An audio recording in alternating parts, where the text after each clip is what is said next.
হয়নি, তবে বেশ কিছু জায়গায় হওয়ার সম্ভাবনা ছিল। আমরা সেটা শক্ত হাতে প্রতিহত করেছি এবং আমি আপনাদের প্রতি অনেক কৃতজ্ঞ। আপনাদের বিশ্লেষণধর্মী কিছু তথ্য এবং আপনারা আমাদেরকে বিভিন্ন সময় বিভিন্ন ঘটনার পূর্বাভাস দিয়ে আমাদেরকে সহায়তা করেছেন, যার প্রেক্ষিতে আপনারা দেখেছেন গত 12ই ফেব্রুয়ারি কোনো জায়গায় কোনো ধরনের বড় ধরনের কোনো সমস্যার সৃষ্টি হয়নি। এবং আপনারা এটুকুও জানেন যে মোল্লাকান্দির মাখাটি কেন্দ্রে একটা ককটেল বিস্ফোরণের ঘটনা ঘটে, যেটা কেন্দ্রের বাইরে ঘটেছিল। অর্থাৎ কেন্দ্রে তেমন কোনো বিশৃঙ্খলার সৃষ্টি হয় নাই, বাট আমরা তড়িৎ সেটার অ্যাকশন নেই, যার প্রেক্ষিতে আমরা 5 জনকে ধরতে সক্ষম হই। এটার পিছনে আপনাদেরও অবদান রয়েছে, আপনারা সুন্দরভাবে সেটাকে কাভারও করেছেন এবং দেখেছেন যে ওই একটা ঘটনার মাধ্যমে সমস্ত মুন্সিগঞ্জ কিন্তু কোনো ধরনের বড় ধরনের কোনো দুর্ঘটনা সংঘটিত হয়নি। এটা আমাদের সকলের একযোগে প্রচেষ্টার ফল। আমি সকলের কাছেই এই বিষয়ে কৃতজ্ঞ।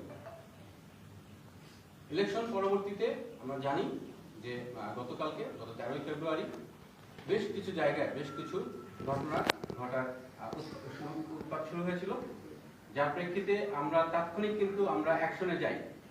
আপনারা জানেন শ্রীনগরে একটা দুর্ঘটনা ঘটে,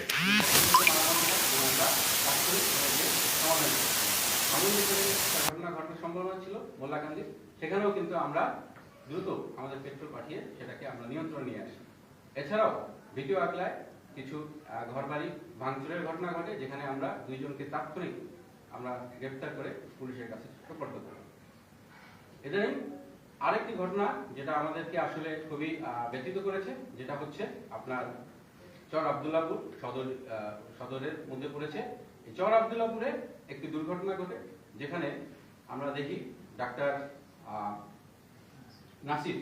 নাসির এবং যে মারা যায় জসিম, এই 2টা গ্রুপের মধ্যে মূলত পূর্ব থেকেই একটি সম্পর্কের অবনতি ছিল, তাদের পূর্ব শত্রুতা ছিল, যেটা আপনারা হয়তো আরেকটু পর্যালোচনা করে দেখতে পাবেন যে ডাক্তার নাসিরের মেয়ের সাথে কিন্তু জসিমের ছোট ভাইয়ের বিয়ে হয়েছিল এবং পরবর্তীতে তাদের মধ্যে মেয়ে পালিয়ে বিদেশে চলে যায়, যার প্রেক্ষিতে তাদের মধ্যে পূর্ব থেকে একটি বিরোধ ছিল, যেটাকে তারা উপলক্ষ করে এই ইলেকশন পরবর্তী সময়ে আবার তারা এটাকে কেন্দ্র করে একটা মারামারিতে লিপ্ত হয় এবং আপনারা জানেন 2 পক্ষের মধ্যে ইনিশিয়ালি হাতাহাতি পর্যায়ে ছিল এবং পরবর্তীতে বেলা 2:30টার সময় তারা অতর্কিত হামলা করে।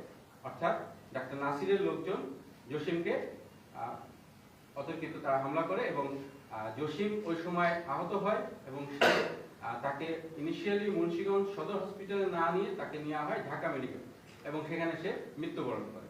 এটা একটি অনাকাঙ্ক্ষিত ঘটনা ছিল, বাট আমরা তাৎক্ষণিক, আমি নিজেও এই এলাকায় গিয়েছিলাম, আমার পেট্রোল টিম ওখানে গিয়েছিল, পুলিশের টিমও ওখানে ছিল।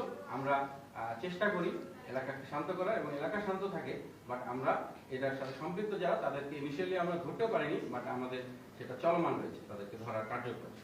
ইনশাল্লাহ আমরা চেষ্টা করে যাব। আর একটা মেসেজ আপনাদেরকে দিতে চাই, সেটা হচ্ছে মুন্সিগঞ্জে ইনশাল্লাহ আমরা যতদিন আছি আমরা সকলকে জানাইতে চাই আমরা এখনো মাঠে আছি। সো সে অন্যায় করে কেউ পার পাবে না, সে যে দলের বা যে মনেরই হোক না কেন, আমরা ইনশাল্লাহ সেটা কোনোভাবেই প্রশ্রয় দিব না। এটা আমাদের প্রতিশ্রুতি। আপনারা জানেন মোল্লাকান্দি এলাকাটাও সদরের অত্যন্ত নাজুক এলাকা।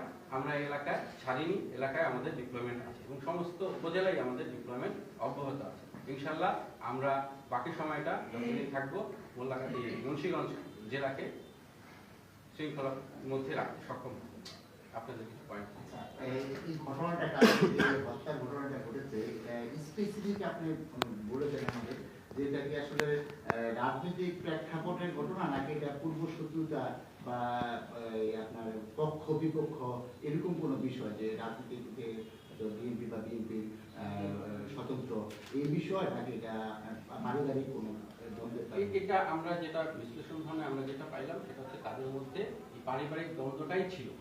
এইটা জাস্ট ইলেকশন পরে তারা এটাকে কথা কাটাকাটির মাধ্যমে তারা এটাকে একটা ইনফ্লুয়েন্স হিসাবে কাজ করে, ইলেকশনটাকে একটা ইনফ্লুয়েন্স হিসেবে নিয়ে।